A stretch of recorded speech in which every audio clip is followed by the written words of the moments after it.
அமைதி பூங்காவான தமிழ்நாட்டில் கடவுளின் பெயரால் கலவரத்தை ஏற்படுத்த RSS கும்பல் முயற்சிப்பதாக இந்திய கம்யூனிஸ்ட் கட்சியின் மூத்த தலைவர் முத்தரசன் குற்றம் சாட்டியுள்ளார்.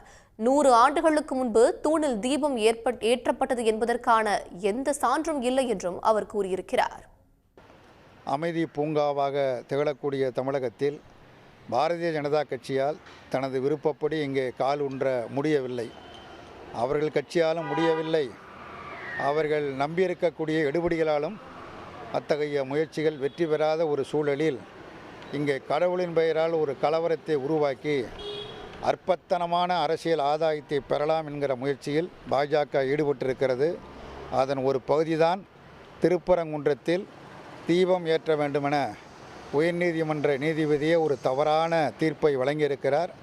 தீர்ப்பு வழங்கிய நீதிபதி அந்த பொறுப்பிற்கு தகுதியானவரா என்பது இன்றைக்கு கேள்விக்குறி ஆகியிருக்கிறது. அவர் குறிப்பிடுகிற அந்த தீபம் ஏற்கிற கல் என்பது தீபம் ஏற்றப்படுகிற கல் அல்ல. வெள்ளையர் ஆட்சி காலத்தில் நிறுவப்பட்ட அளந்து கல் ஊணுவார்கள், அப்படிப்பட்ட கல் தான் அங்கே இருக்கிறது. எல்லைக்கல் அது. அந்த எல்லைக்கல்ல போய் தீபத்தை ஏற்ற வேண்டும் என்று நீதிபதி மதுரை கிளை இருக்கிற உயர்நீதிமன்ற நீதிபதி ஒரு தீர்ப்பை வழங்கியிருக்கிறார்.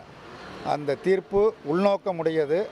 அந்த தீர்ப்பை பயன்படுத்தி மதுரையில் தொடங்கி தமிழகம் முழுவதும் ஒரு மத கலவரத்தை உருவாக்கி அதன் மூலமாக அரசியல் ஆதாயம் பெற வேண்டும் என்கிற முயற்சியில் RSS கும்பல் ஈடுபட்டிருக்கிறது. தமிழ்நாட்டு மக்கள் மிகுந்த விழிப்புணர்வோடு இருந்து அதை முறியடிக்க வேண்டும்.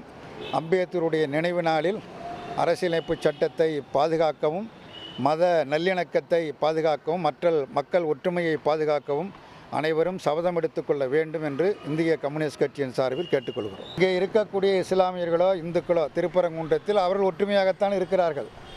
அங்கே இருக்கக்கூடிய இந்துக்கள் யாரும் அங்கே தீபம் ஏற்ற வேண்டும் என்று யாரும் கோரிக்கை வைக்கவில்லை.